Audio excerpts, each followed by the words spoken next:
Bhagavate Vasudevaya. Om Namo Bhagavate Vasudevaya. Om Namo Bhagavate Vasudevaya. Narayanam Namaskritya Jaiva Narottamam Daivim Saraswatim Vyasam Tito Jaya Vidiraye Hasta Vaishu Adeshu Nityam Bhavata Sevaya Bhavati Tamasloke Bhakti Bhagavati Bhakti Bhagavati Naistaki. My regular attendance class on the Srimad Bhagavatam, rendering service to a pure devotee, all the troubles of the heart is almost completely destroyed. Loving service on the personality Godhead, His praise of gentle song, established as an irrevocable fact. So we'll read from Srimad Bhagavatam, 6th Canto, Chapter 1, text number 20, the history of the life of Ajamil. Atra Chadaharanti Mam Itihasam Pratanam Duntanam Vishnu Yamaya Sambhavadas Tam Nibodha Me Atra Chodarantimam Vityasam Purtatanam Utanam Vishnu Yamaya Samvedastam Bodhihame Atra Chodaratam Yatatimam Vityasam Puratmanam Nutanam Vishnu Yamano Samvedastam Bodha Udme.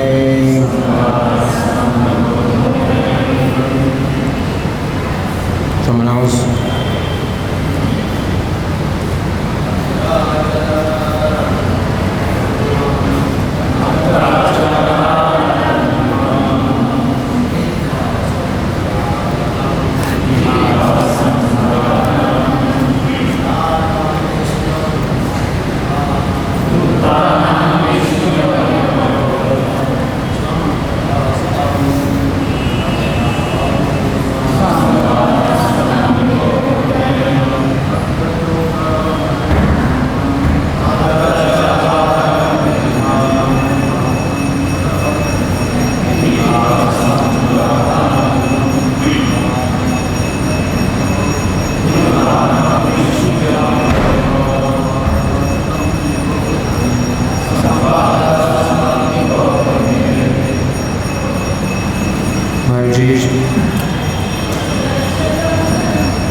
In this connection, cha also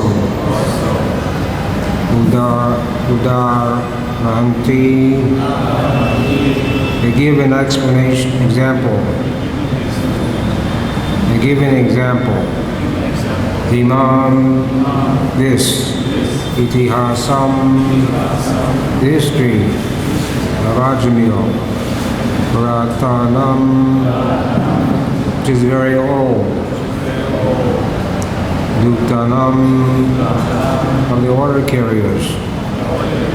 Vishnu, Lord Vishnu.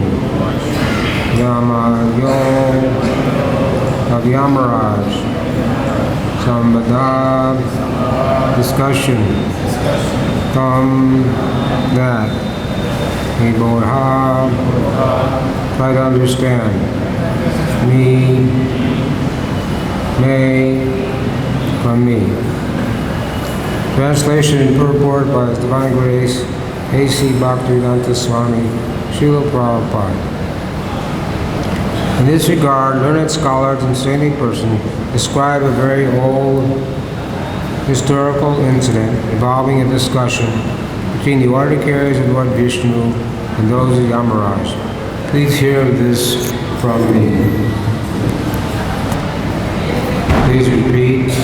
In this regard, learned scholars and saintly persons describe a very old historical incident involving a discussion between the order carriers of Lord Vishnu and those in Yamaraj. Please hear this from me. Purport by His Divine Grace, H.G.Bhuvaneshwar Swami, Srila Prabhupada. The Puranas, or old histories, are sometimes neglected by unintelligent men who consider their description mythology. Actually, the description of the Puranas, or old histories of the universe, are factual, although not chronological. The Puranas record the chief incidents that have occurred over many millions of years, not only on this planet, but also on other planets within the universe. Therefore, all learned and realized Vedic scholars speak with reference to the incidents in the Puranas. Rupa Goswami accepts the Puranas to be as important as the Vedas themselves. Therefore, Bhakti Rasamrita Sindhu, he quotes the following verse from Brahma Yamala. Shruti Shriti Purana Adi Pancharatra Vidhim Vina Ahai Kantiki Hare Bhaktir Uttapatya Kalpate. Those who service the Lord ignores the authorized Vedic literatures like the Upanishads, Puranas, and Narada Pancharatra is simply an unnecessary disturbance in society. A devotee of Krishna must refer not only to the Vedas but also to the Puranas. One should not consider the Puranas mythology. If they were mythology, Sukadeva Goswami would have not taken the trouble to recite the old historical incident concerning the life of Ajamil. Now the history begins as follows. Om Aryanat Ramdasya Jananjana Shlakaya Chakshulimitam Jena Tasmei Shri Gurve Namaha Shri Chaitanya Manobhistam Stapitam Yena Bhutale Svayam Rupa Kadamana Anti Swapadantikam Maum Vishnu Padaya Krishna Vastaya Bhutale Srimati Bhaktivedanta Swami Tinamani Namaste Saraswati Deve Gauravani Pachani Namaste Shunyavani Bhaskachadi Satani Sri Krishna Chaitanya Prabhu Nityananda Sri Advaita Gadadhar Srivasade Gaur Bhaktivedanta Hare Krishna Krishna Krishna Hare Hare Hare Rama Rama Rama Hare Hare. Translation once again. In this regard, learned scholars and semi-persons describe a very old historic incident involving a discussion between the order carriers of Lord Vishnu and those of Yamaraj. Please hear this from me.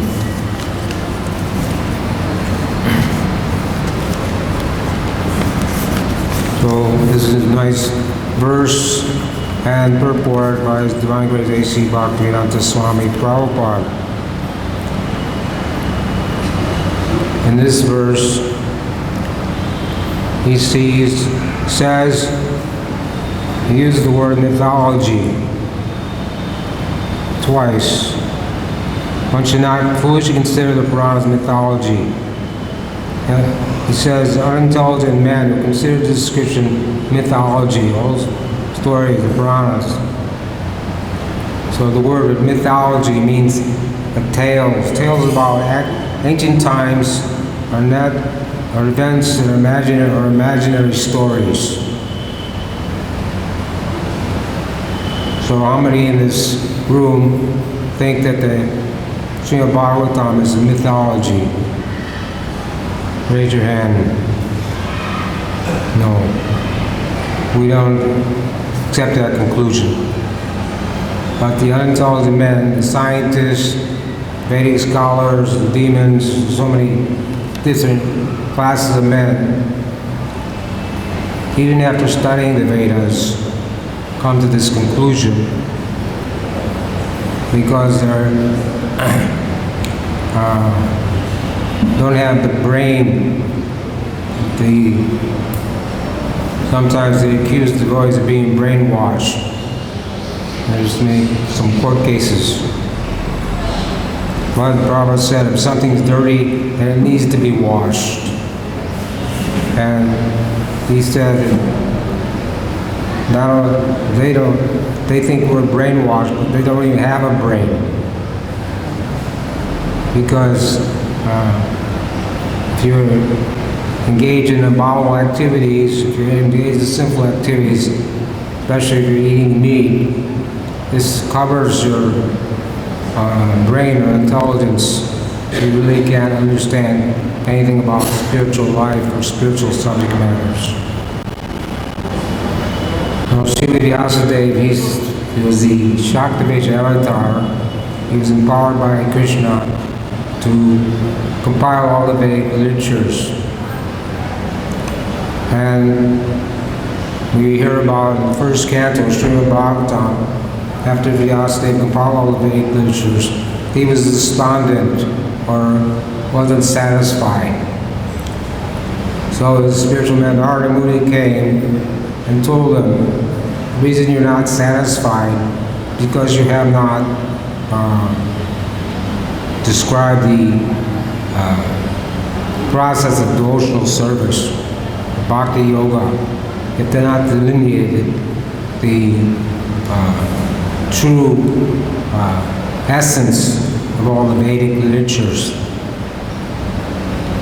What does Krishna say? He says, Sabhashacham Ridi Shani Visto Atas Rantir Aganapavam Cha Idas Cha Savir Hama Evijo Vedanta Krit Vedavid Evichaham. By all the Vedas I'm to be known. Indeed, I'm compiler Vedanta and I'm the knower of the Vedas. So this is the why Srila Vyasadeva, then he compiled the Srimad Bhagavatam to consider the spotless Purana. So the Vedas were originally spoken by Lord Krishna to Lord Brahma. And Veda means, Vedanta means, and the true knowledge, knowledge. So the Vedas are giving real knowledge that you can't get anywhere else. And Prabhupada says these are stories over millions of years on this planet and others. So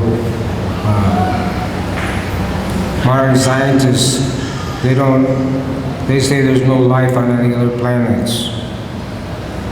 And that the living entity were just a combination of chemicals. But we know from the Vedic literature, we just read the 5th canto, there's life on every single planet. And that life cannot come from chemicals. We challenge the scientists will give you all the chemicals. You bring one tree back to life, or you bring one ant back to life. This, they say, this we cannot do. We cannot say, we cannot do this now, but in the future, they say in the future we'll be able to do that. The Prophet said this is like a post-dated check. I'll give you a check for $1 million. I don't have any money in the bank, but in the future I will have. So you take my check and keep it with you. But actually it has no value. So they're giving promises that they're going to stop disease, they're going to stop old age, they're going to stop death. But this is simply Maya Parikita Gyan. Knowledge is stolen by illusion. In illusion, they think that they can do these things. So these stories are not mythology, they're actually factual stories that happened in bygone ages. The story of Ajamil happened in bygone ages. And we'll hear this story in future classes.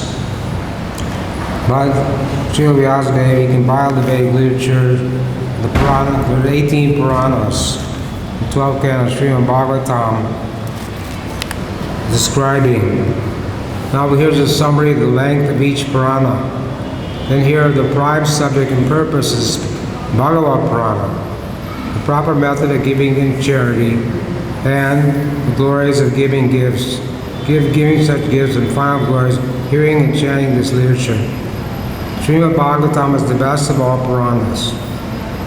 Sri Vishwanath Chakrabarti Thakur explains that the other Puranas will now be mentioned just to assist a king, as mentioned in connection with his glorification. So the Puranas consist of 10,000 verses. Padma Purana, 55,000. Vishnu Purana, 23,000. Shiva Purana, 24,000. Srimad Bhagavatam, 18,000. Narada Purana, 25,000 verses. Markandeya Purana, 9,000. Agni Purana, 15,400. The Bhavishya Purana, 14,500. The Brahma Vivarta Purana, 18,000. Or Srimad Bhagavatam. Linga Purana, 11,000. Varaha Purana contains 24,000. Skanda Purana, 81,100. Vamana Purana, 10,000. Kurma Purana, 17,000. Matsya Purana, 14,000. Garuda Purana, 19,000. Ramananda Purana, 12,000. Thus, total of verses in all Puranas is 400,000. 18,000 of these, once again, belongs to the beautiful Srimad Bhagavatam. It was Lord Brahma, the Supreme Personality Godhead, first revealed Srimad Bhagavatam in full. At the time, Brahma, frightened by material existence, was sitting on the lotus flower, grown from the Lord's navel.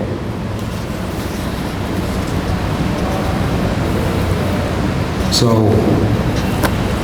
we know Lord Brahma took birth from the lotus flower, and then he tried to find out the source of his lotus flower. So he went down the stem where it was darkness. He couldn't find the source. Then he came back on the lotus flower and he heard the word tapa, or tapasya. So he knew that meant he should form austerities. So he meditated for 100 years with demigods, sometimes as 1,000. And then Lord Vishnu or Krishna appeared before him and imparted to him Trine Brahma Vidaya Kavaye, imparted to him the Vedic literatures. So Brahma is the first person in our Sampradaya. We're in the Brahma, Mother, Gaudiya, Vaishnava Sampradaya. So Brahma is the most intelligent being in this universe. four-headed Brahma. But not only this universe, there are many millions of universes and millions of Brahmas. Once Lord Brahma came to see Krishna at Dwarka, and the doorkeeper he said, yes. He said, I'm Lord Brahma, I came to see Krishna. So the doorkeeper told Krishna, Lord Brahma is here to see you. So he said to him, well, ask him, which Brahma are you? They went back to Brahma and said, Krishna will see you, but he wants to know which Brahma are you. So he said to Brahma, Brahma said, I am the four-headed Brahma, the son of the father of the four Kumaras. So then Brahma went in to see Lord Krishna. Ji Gauranitai Krishna Bhavan Ki Jai. So then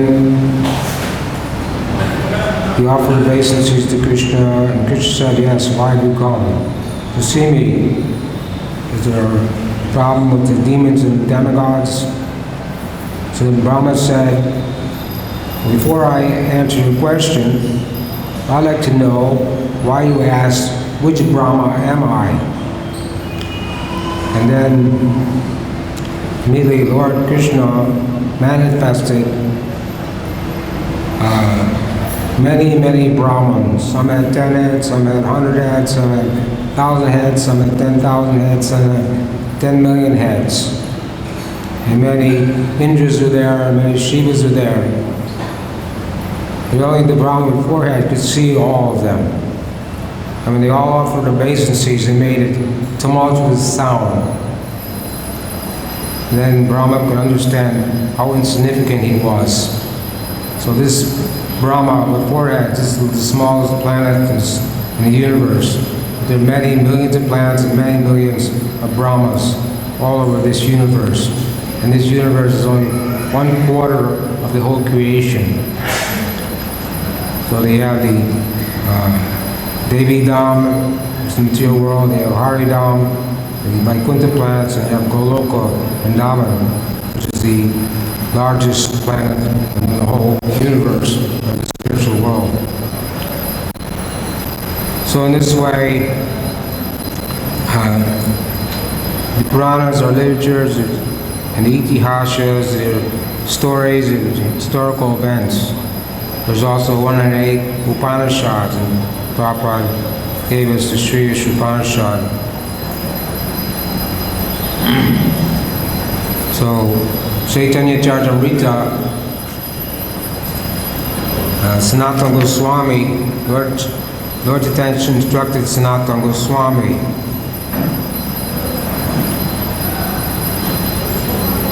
He said, the conditioned soul cannot revive his consciousness, Krishna consciousness, by his own effort. But out of the causeless mercy, Lord Krishna compiled Vedic literature and it supplements the Puranas. And Prabhupada wrote in the purport, this is a description of Maya's action, conditioned soul. Being himself a product of material energy, the conditioned soul engages in the service of material energy in so many ways. He becomes a servant of lust, anger, and greed, and envy. In this way, one totally becomes a servant of illusory energy. Later, the bewildered soul becomes a servant of mental speculation. In any case, he's simply covered by illusory energy. Out of his causeless mercy and compassion, Krishna has compiled various Vedic literatures, his incarnation of Vyasadeva. Vyasadeva is a Shakti-based avatar of Lord Krishna. He has very kindly presented this literature to awaken the conditioned soul to his senses. Unfortunately, at the present moment, conditioned souls are guided by demons who do not care to read Vedic literature. Although there is immense treasure that will be given them,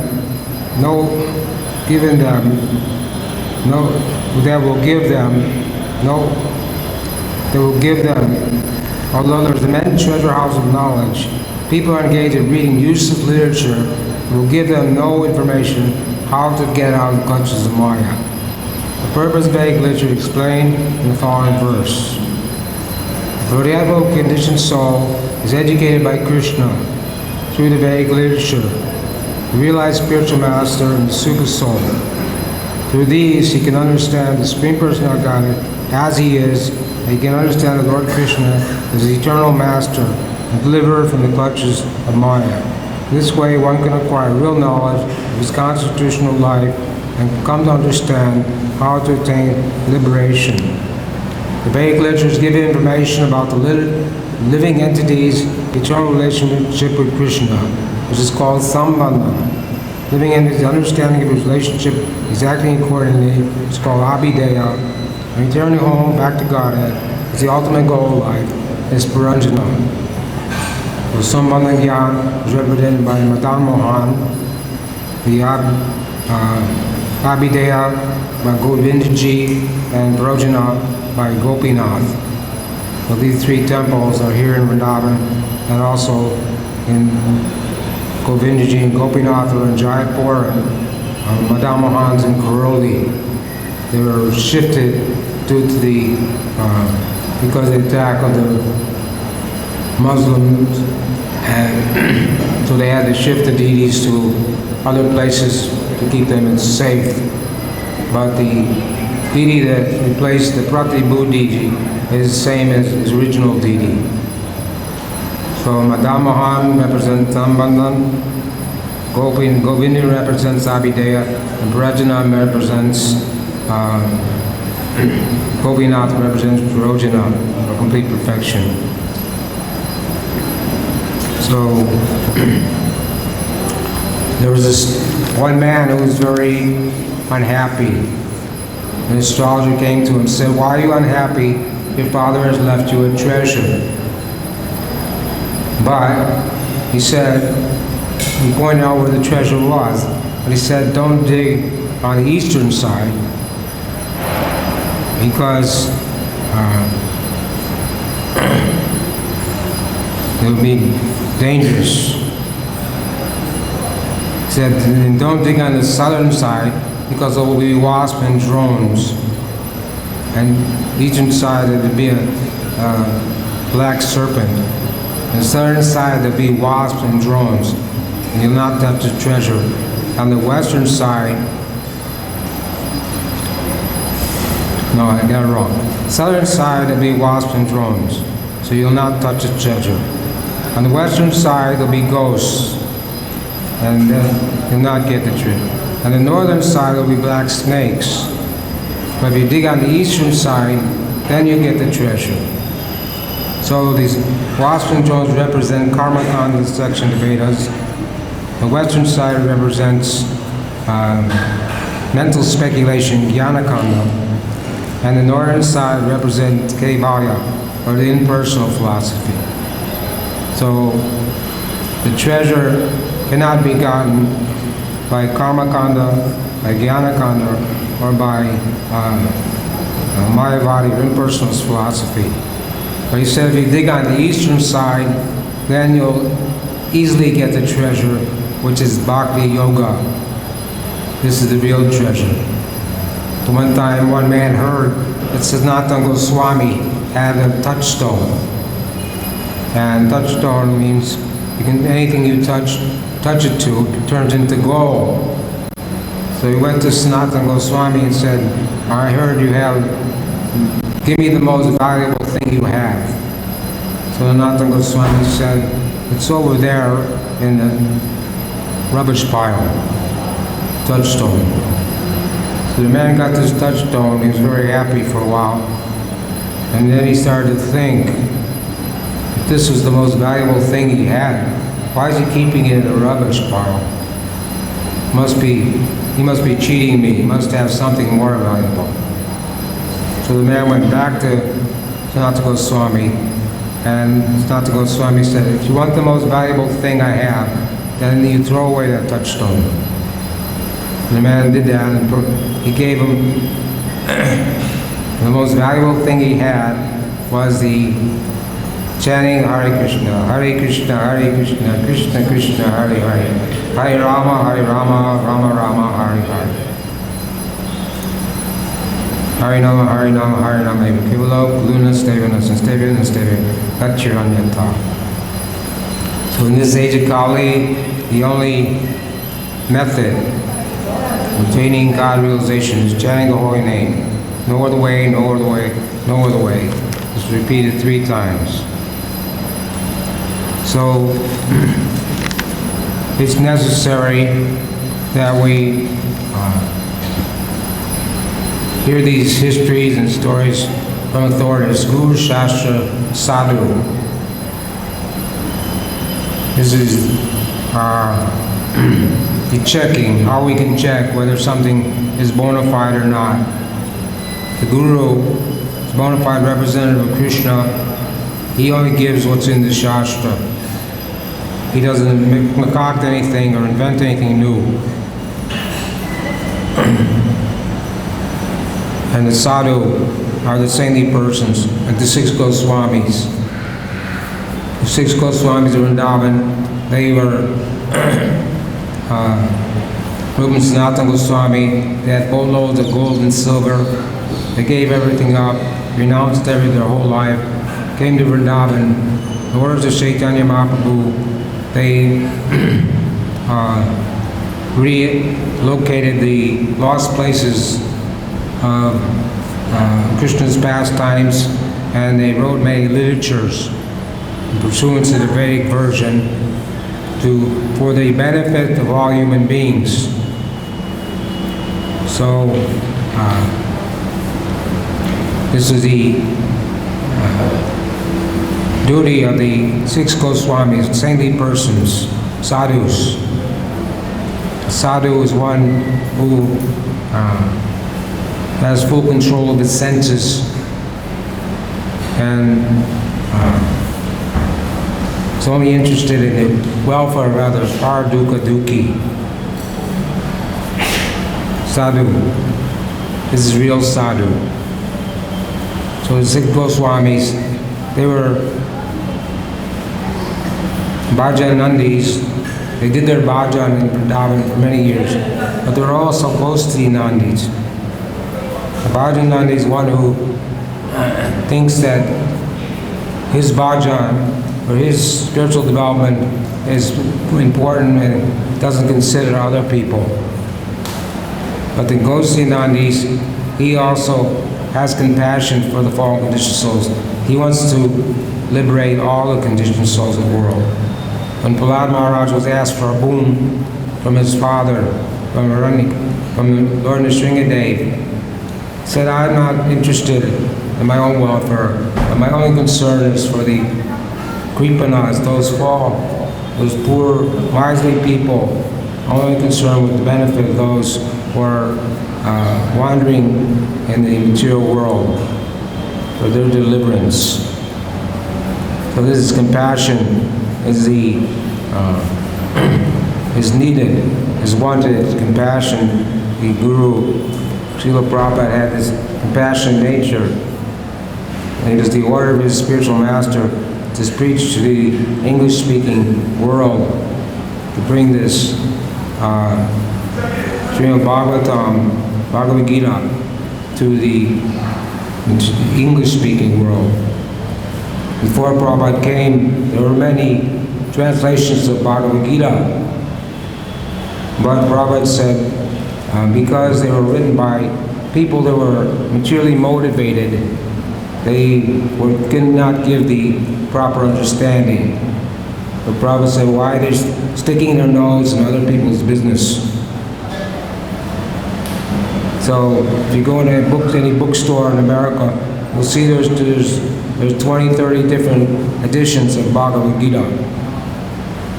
But if you read them, you may not even understand that Krishna is speaking to Arjuna. And they give some Monday interpretation that the battle Kurukshetra represents the body and Pandava's 5 senses, some kind of imaginary interpretation. But there's no reason to interpret the Bhagavad Gita.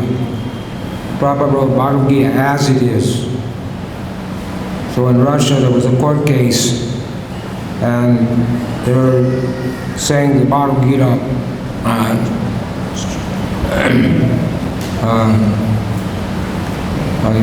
was a threat to the society. It shouldn't be distributed.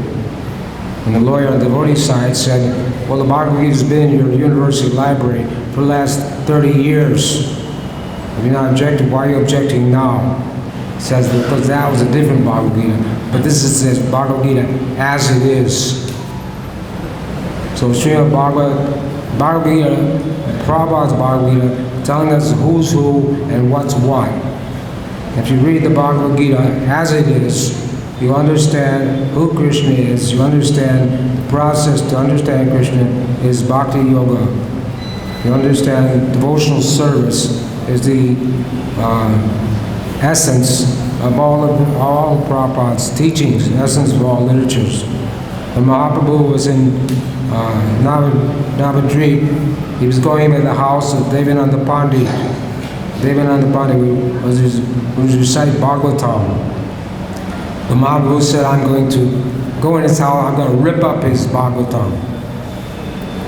But Srivastava, of course, stopped him and said, no, you can't do that. But he said, this Devananda Pandit, he's reciting Bhagavatam, but he's never understood the Bhagavatam in this life or any of his lives. Because he would recite Bhagavatam, but he didn't understand that the essence of Bhagavatam was pure devotional service. Then Srivastava Thakur went to hear Srimad Bhagavatam from Devananda Pandit, and Srivastava went in, started exhibiting ecstatic symptoms. And the students of Devananda Pandit thought he was creating a disturbance. So they picked him up and they put him outside. And Devananda Pandit didn't say anything. Of course, this was a Vaishnava aparat. But later on, Devananda Pandit went to Vrikeshwar Pandit, got his association, and because of that he became purified. And then he met Mahaprabhu again. First time he couldn't understand who Mahaprabhu was because he was contaminated and couldn't give the proper understanding of Srimad Bhagavatam. But when he met Mahaprabhu for the second time, Mahaprabhu told him, now when you speak on Bhagavatam, you should emphasize devotional service. Because Krishna is on every page of Srimad Bhagavatam. Devotional service is the essence of Srimad Bhagavatam. Anyabhilasita sunyam jnana karma avitam anukalena krishnano bhakti uttamam. So this is the definition of bhakti yoga, free from jnana, free from karma. So this is what Srila Prabhupada wanted to. When he came under Jaladuta, he had 3 trunks of books. He translated the first canto, Srimad Bhagavatam, in English. So instead of taking an airplane, which would take him 24 hours, he took a boat, which took 38 days. It was a very difficult journey.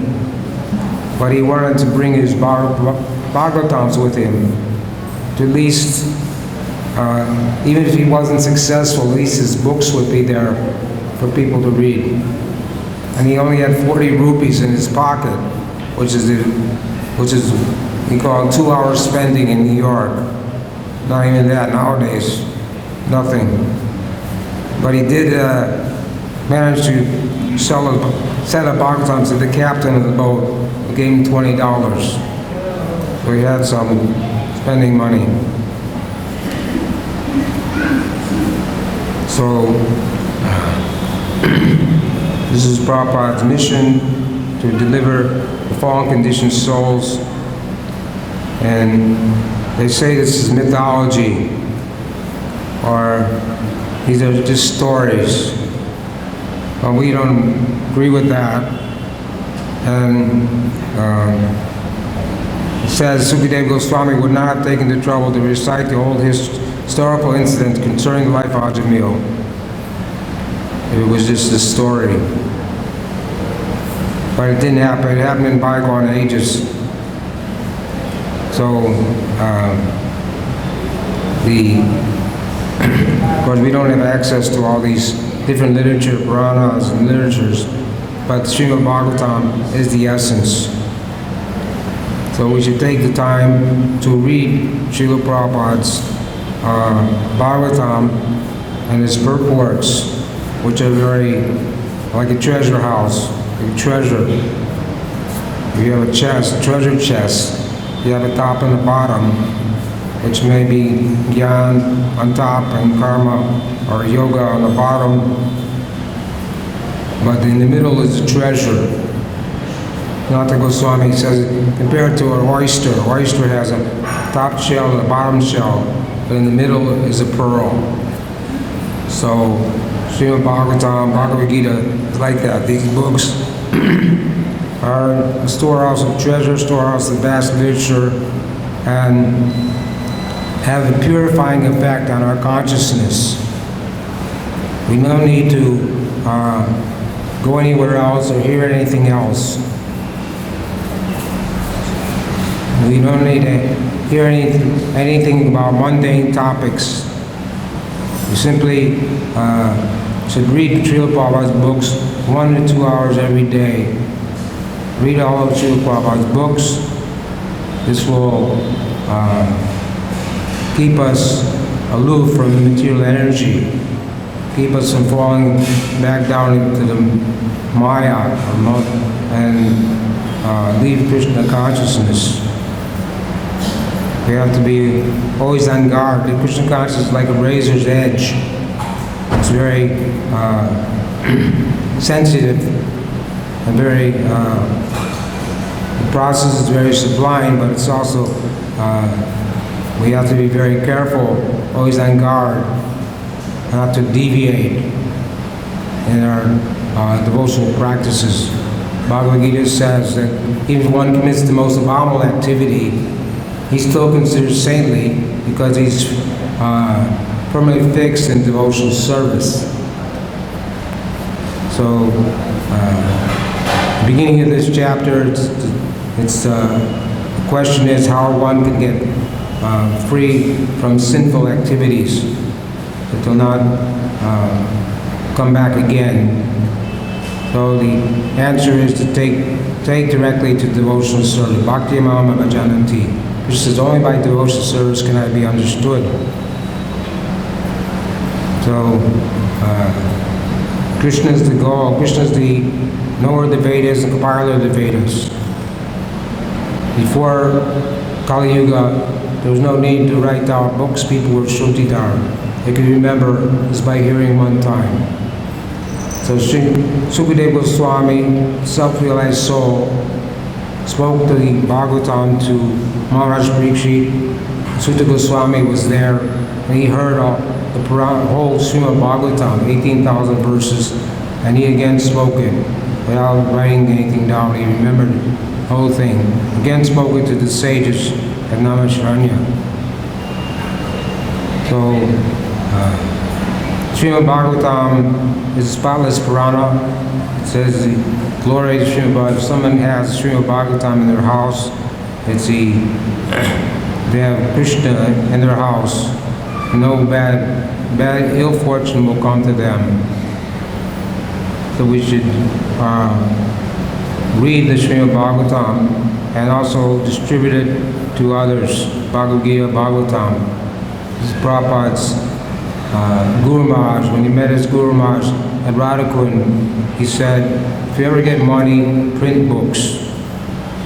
Because this is the way to propagate Krishna consciousness, the best way. The Kirtan, we know in Kali Yuga, the Yuga Dharma is Harinam Sankirtan, chanting the holy name, congregation chanting the holy name. And Madanga can be heard for a short distance. But the real Madanga is the Brihat Madanga, the printing press. And by printing books and distributing them, this message of Srimad Bhagavatam, Bhagavad Gita, can be heard all over the world. And now the Prabhupada's books has been printed and translated in more than 70 different languages. And more than 300 million of Prabhupada literature has been distributed in society. So these are like time bombs. We're planting this time bomb at a certain point and it will explode. So eventually people will read Prabhupada's books and take the Krishna consciousness. Maybe not the whole human society, but at least a certain percentage of people. Those who are innocent and not too contaminated by sense gratification will start to appreciate Srila Prabhupada's books and appreciate devotees' devotional service and take the devotional service and see they'll make their lives successful. So this is the prelude to the story of Ajamil, which is a very wonderful story, and the story of between the order carriers, Lord Vishnu, and those of Yamaraj. So no one should have any doubt that this story is not some fictitious story made up by some mundane person, but actually it did take place, but not in Kali Yuga.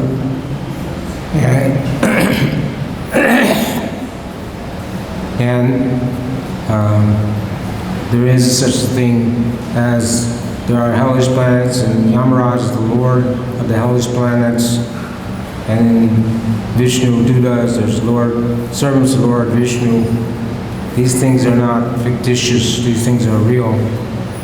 And by hearing about them, we can understand them and appreciate them. So time finished. Srila Bhagavatam ki jai, Srila Prabhupada ki jai.